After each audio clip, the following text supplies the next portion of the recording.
Praise the lord. హల్లెలూయా. దేవుని నామానికి స్తోత్రాలు. మీ అందరికీ నా వందనాలు తెలియజేస్తున్నాను. ఈ దినం కొరకు దేవుడు సిద్ధపరిచినటువంటి మాటలు, ప్రియ సహోదరి సహోదరుడా, ఈ దినం అయితే నీవు ఇటు రీతిగా ఆలోచిస్తున్నావు కదా. నీవు పాపంలో పడిపోయి ఉన్నావు. పడిపోయి తర్వాత నీవు ఇటు రీతిగా దేవుడిని క్వశ్చన్ చేస్తున్నావు కదా.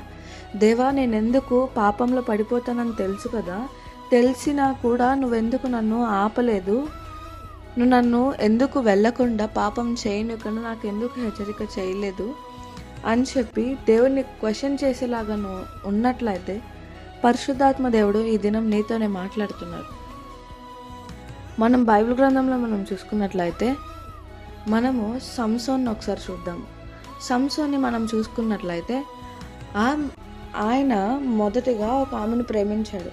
ప్రేమించిన తర్వాత తన తండ్రి ఆమె అంటే తనకి ఇష్టం లేదేమో అని చెప్పి వేరే ఫ్రెండ్కి ఇచ్చి పెళ్లి చేస్తాడు. తర్వాత ఏమైంది, తనకి కోపం వచ్చింది.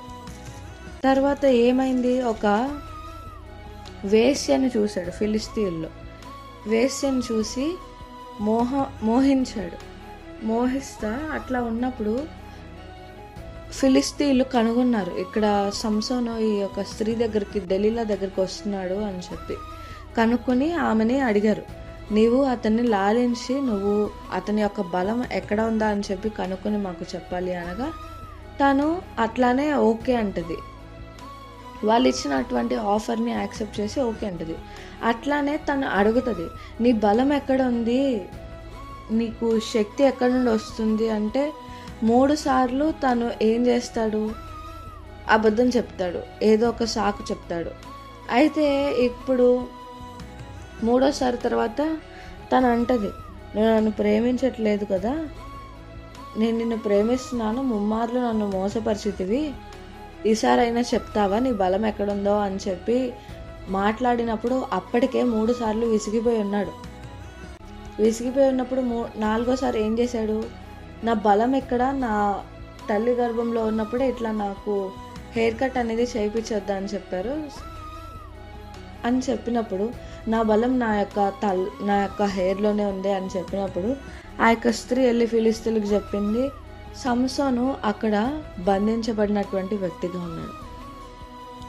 ఈ దినము మనము ఆత్మీయ రంగంలో మనం చూసుకున్నట్లయితే నీవు నీ యొక్క లైఫ్లో ఏ పాపమైనా కానీ అపవాది కూడా ఏం చేస్తాడంటే నిన్ను చిన్న చిన్నగా కదిలించాలని చెప్పి చూస్తాడు. పాపం వైపు, లస్ట్ వైపు కానీ, లేకపోతే మీకు ఫుడ్ ద్వారా పాపంలో పడతారంటే ఫుడ్ ద్వారా కానీ, లేకపోతే ఇంకా మనీ ఆశ చూపిస్తే పడిపోతావు అని చెప్పి అనుకుంటే నీ యొక్క వీక్నెస్ ఏంటో దాన్ని పట్టుకొని అపవాది మెల్లమెల్లగా టెంప్ట్ చేస్తూ ఉంటాడు.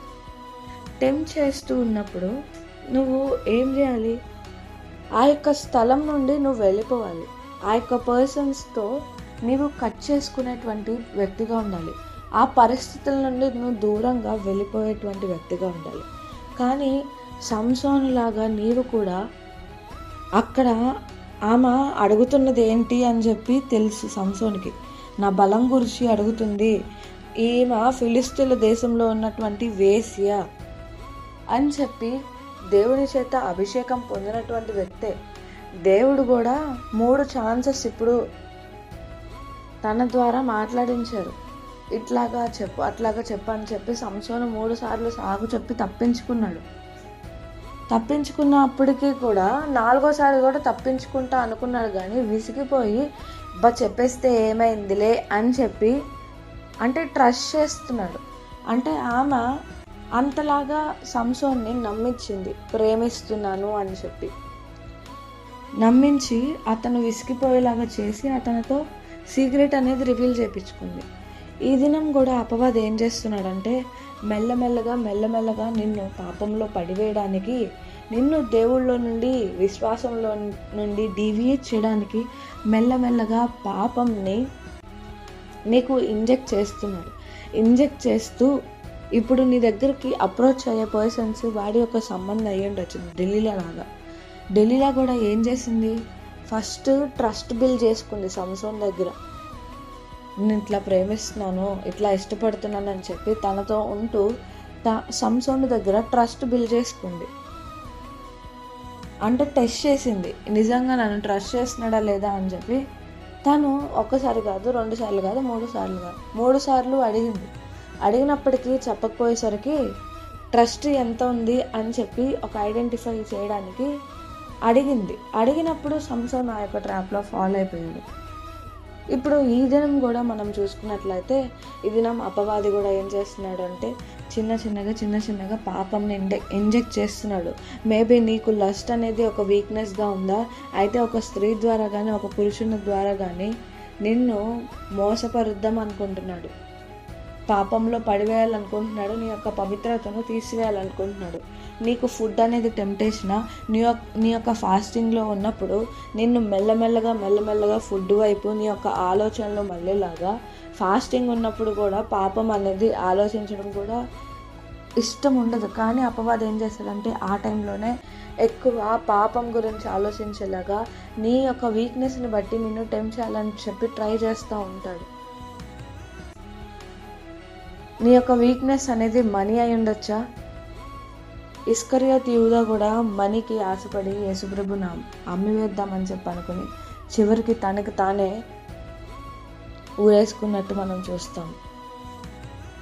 ఇక్కడ అపవాది కూడా మెల్లమెల్లగా నీకు నీ యొక్క వీక్నెస్ని బట్టి నిన్ను పాపంలో పడివేయాలని చెప్పి మెల్లమెల్లగా ఒక పర్సన్ ద్వారా కానీ ఒక సిచ్యువేషన్ ద్వారా కానీ అప్రోచ్ అవుతూ నీకు దాని మీద ఇది నా మంచికిలే, ఇది అపవాది సంబంధమైంది కాదు అని చెప్పి ఒక ముసుగు వేసుకుని నీ దగ్గరికి అప్రోచ్ అవుతున్నాడేమో. ఒకసారి జాగ్రత్త.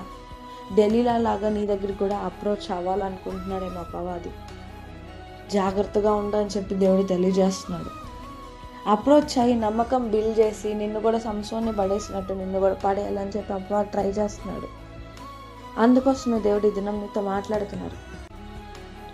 నీవు పాపంలో పడిపోయానని చెప్పి ఆలోచిస్తున్నావు, కానీ ముందున్నటువంటి అవకాశాలు ఎన్నున్నాయి? నీకు 3 అవకాశాలు ఉన్నాయి. సంసోనుకి 3 అవకాశాలు ఉన్నాయి తప్పించుకోవడానికి. చెప్పకుండా 3 సార్లు అడిగిన తర్వాత ఎమ్మటే ఫిలిస్తీన్లు అట్లాగా నా మీదకి వచ్చారు అని చెప్పి అర్థం చేసుకుని తను 4వ సారైనా కానీ వెళ్ళిపోవాలి కదా. ఈ అమ్మాయి నమ్మదగినది కాదు అని చెప్పి దేవుడు కూడా నీకు ఛాన్సెస్ ఇచ్చారు. నువ్వు పాపంలో పడిపోక మునుపు, అపవాది యొక్క గ్రిప్లోకి వెళ్ళిపోకముందు నీకు హింస అనేవి దేవుడు తెలియజేస్తూ ఉన్నారు. పరిశుద్ధాత్మ గద్దింపు లోపల నుండి నీకు చేస్తానన్నారు. అయినా కానీ ఇది లేదులే, నేను పాపంని నేను తట్టుకోగలను, నేను జయించగలను అని చెప్పి నువ్వు ఆలోచిస్తున్నట్లయితే పడిపోయేటువంటి స్థితిలోనే నువ్వు ఉంటావు అని చెప్పి దేవుడు మాట్లాడుతున్నారు. ఈ దినం నువ్వు ఎందుకు పడిపోయావంటే నీవు పాపంని జయిస్తానని చెప్పి నువ్వు అనుకుని ఉండొచ్చు.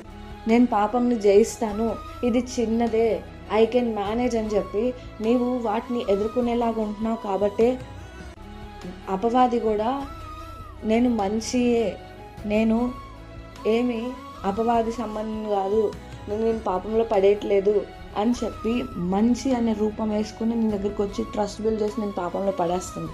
ఈ దినం నువ్వు అందుకనే పాపంలో పడిపోతున్నావు. కానీ దేవుడు ఏం తెలియజేస్తున్నాడంటే పాపం నుండి పారిపోమని చెప్పి దేవుడు తెలియజేశాడు వాక్యం ద్వారా.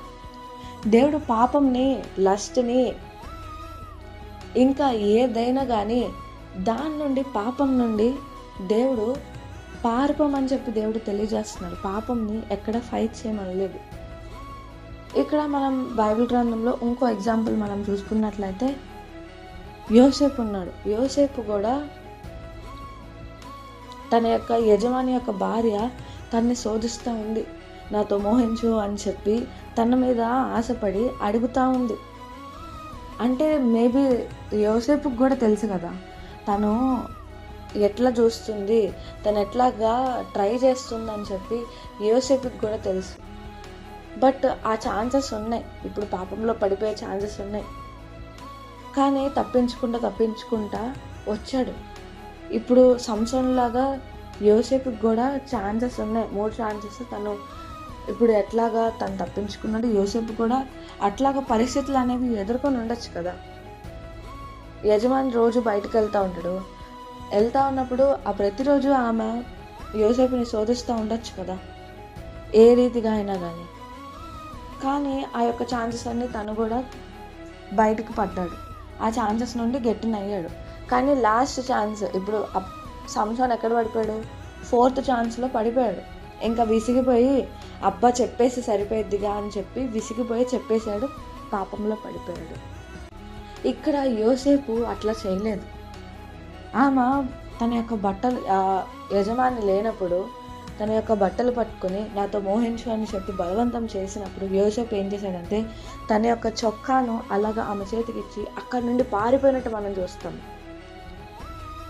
ఈ దినము నీవు పాపం నుండి పారిపోతున్నావా, లేకపోతే పాపంని ఎదిరిస్తా నేను, నాకంత సామర్థ్యత ఉంది అని చెప్పి అనుకుంటున్నావా? అయితే దేవుడి దినం నీతో మాట్లాడుతున్నారు.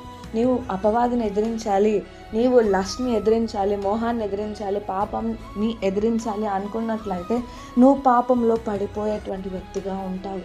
ఈ దినం నువ్వు అందుకనే పడిపోయావు అని చెప్పి దేవుడు మాట్లాడుతున్నారు. అందుకోసమే నువ్వు పాపంలో పడిపోకుండా ఉండాలంటే పాపం నుండి పారిపోమని చెప్పి దేవుడు మాట్లాడుతున్నారు. ఈ దినం నువ్వెందుకు పడిపోయావంటే నువ్వు ఛాన్స్ ఇచ్చావు.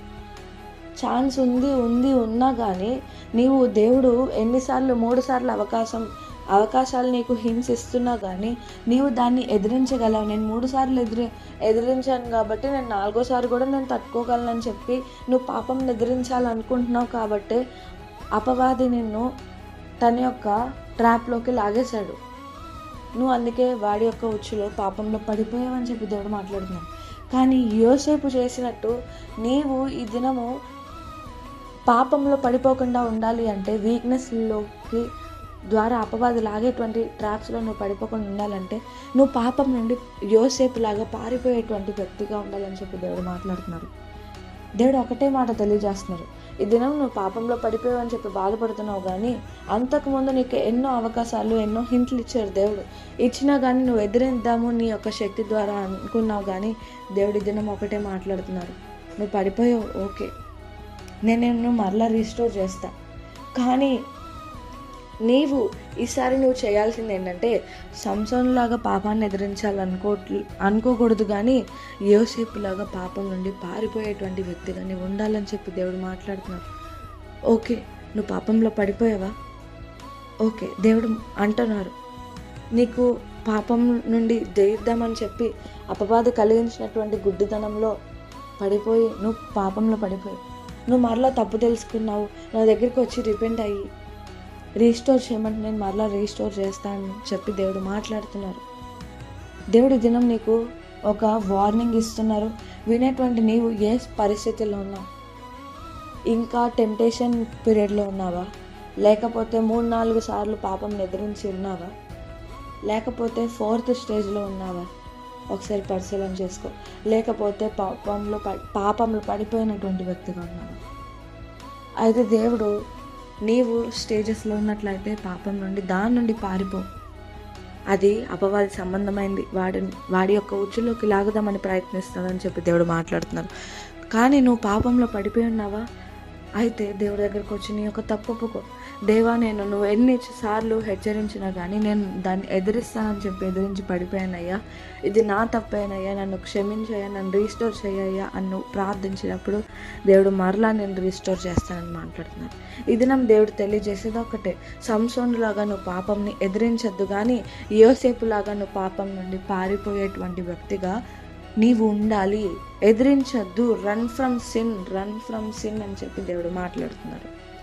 ఈ దినం నుండి నీవు కూడా పాపంని ఎదిరించక పాపం నుండి పారిపోయేటువంటి వ్యక్తిగా ఆ సిచ్యువేషన్స్, ఆ సరౌండింగ్ పీపుల్లోనే నీవు ఉండకుండా వారికి దూరంగా, ఆ సరౌండింగ్స్ నుండి దూరంగా పారిపోయేటువంటి వ్యక్తిగా యోసేపు స్వభావం కలిగి ఉండాలని కోరుకుంటూ అట్టి కృప దేవుడు మీకు దయచేయును గాక. ఆమేన్.